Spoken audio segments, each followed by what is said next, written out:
What's up, snake fans? Dave Palumbo here from Muscle Serpents Daily, and we are in the snake room at night again.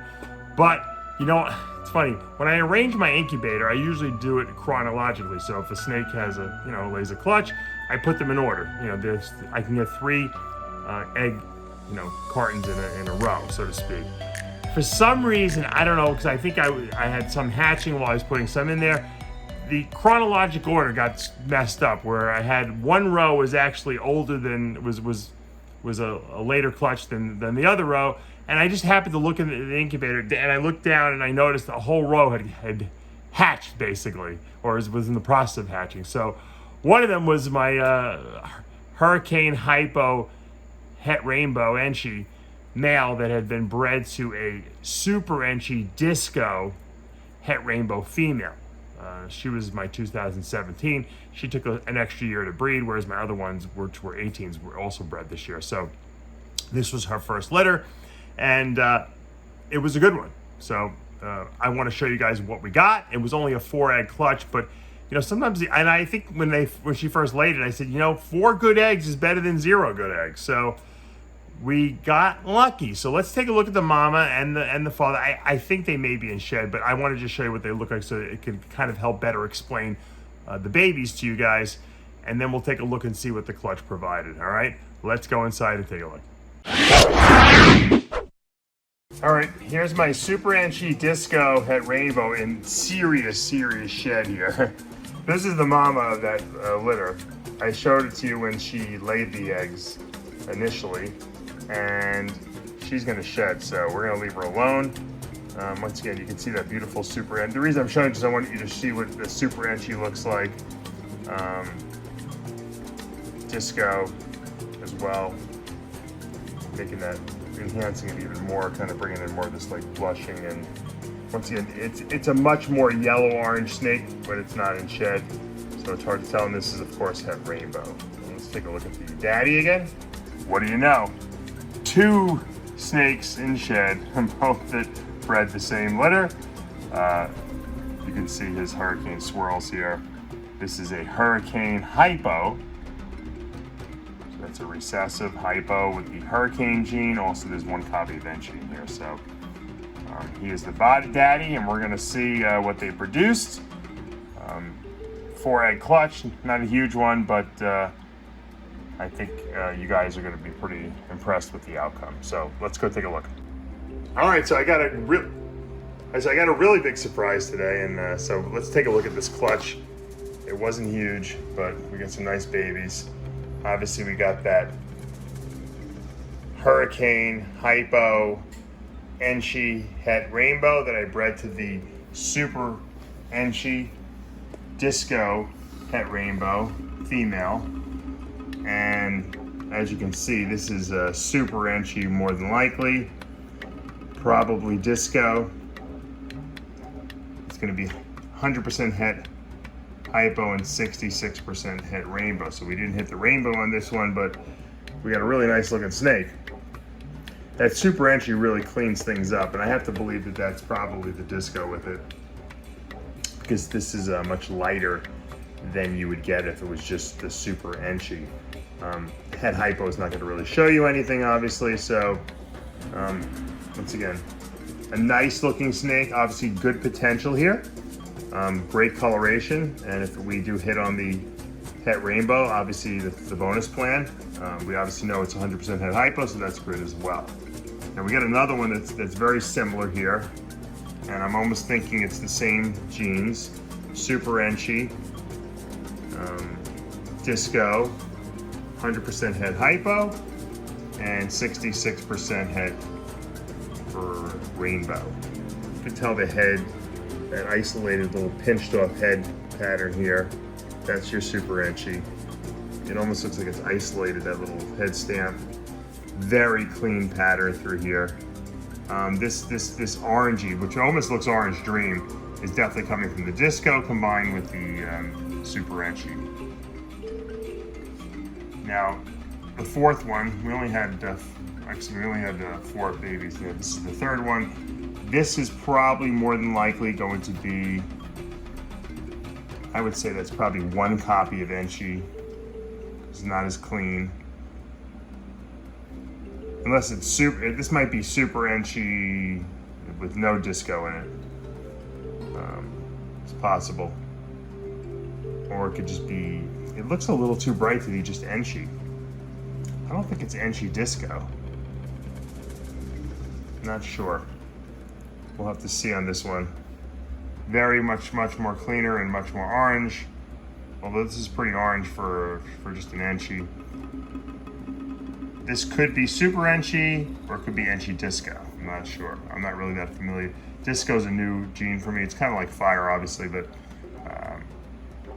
once again, all of these are 100% het hypo and 66% het rainbow.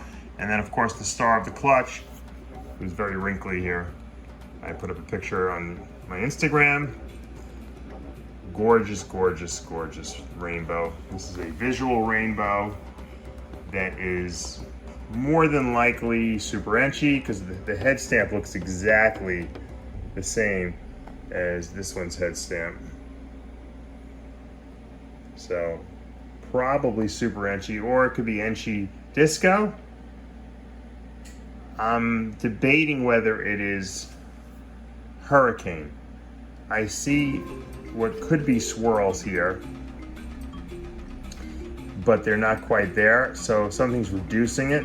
So I'm wondering if like the Enchi or the possibly disco could be reducing the hurricane swirls. They're not there on all of them though, so I don't know. I would call this possible hurricane at this point. So I'm not really sure, but obviously coloration on this snake is awesome. Really nice looking rainbow. There's no hypo. The other rainbows I showed you in my other litter had hypo in them. So this is the rainbow without the hypo. Once again, it could be disco. There's definitely at least one copy of Enchi in here because the mama was super Enchi. Father was Enchi too, so we could have a possible super Enchi here, but there's definitely one copy of Enchi there.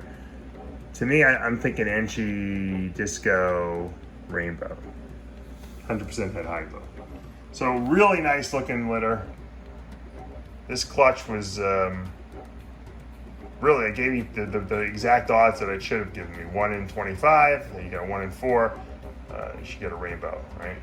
When you breed het to het on a recessive trait like this. So I'm happy, I'm really happy.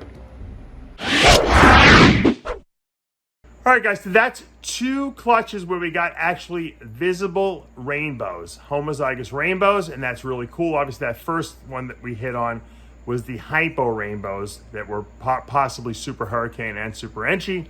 This one, there's no, the hypo was not visible. We have a recessive heterozygous form of it, so we have the het hypo.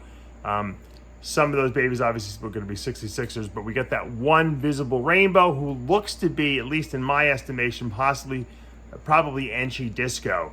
So it's probably Enchi disco rainbow. It is a boy, actually. I just sexted, believe it or not. So that's kind of cool. So I got 2 boys and 2 girls so far in the visible rainbow spectrum.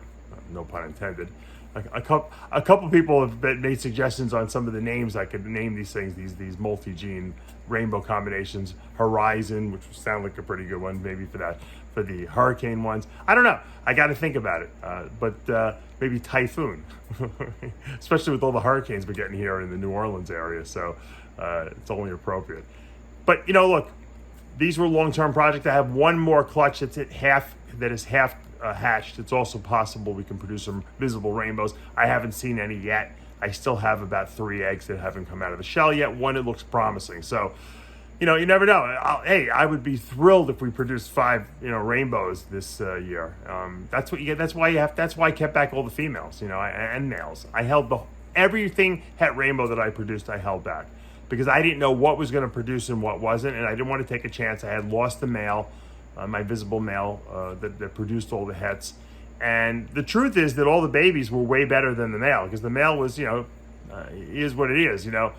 These babies that I bred to each other, even though they were het to het, were producing better possibilities, especially the one that we hit on that hypo, rainbow, possibly super hurricane and super Enchi. So that alone was worth the price of admission. look, you got to take chances sometimes. Sometimes, you're going to get stuff that that you can't do anything with. Sometimes you got stuff that is a home run. The great thing for you guys that are watching out there is that if you want to get involved in the Rainbow Project, the 66% het guys are going to be way more affordable. And if you get lucky and you hit on a pair, you hit the bonus plan, so to speak. And the good thing is that all the other genes that are in those 66% het ones are kind of cool on their own. They're hypos and butters and enchis, and all those genes are super cool. So even if you missed on the rainbow, you still have other good stuff. And I think that's key. A lot of times, you have these 66%ers that are nothing else. They're normal ball pythons. You miss on hitting on the het rainbow, and then you have nothing. So this is a good opportunity once again for people like who don't have a ton of cash to throw out on a visible rainbow, because they're pretty rare still, to try to get into the project and maybe get that scratch off lottery ticket and hit it big and produce your own rainbow in a couple of years. So hopefully you guys are enjoying all this content. Hopefully you guys are having a really, really good Friday. It's the end of the week and a good weekend coming up. Make sure you do something fun this weekend. It's my youngest daughter, Shayla. It's her first birthday. So everyone out there, wish her a happy birthday. 1 year old. That's a big one. You never forget that one. Or maybe you never remember that one. I don't know. I don't remember my first birthday, but we'll make sure that the other two remember and they can remind her. All right, guys, you know what to do. Hit that subscribe button, turn on your notifications, hit the like button. We'll see you back Monday morning.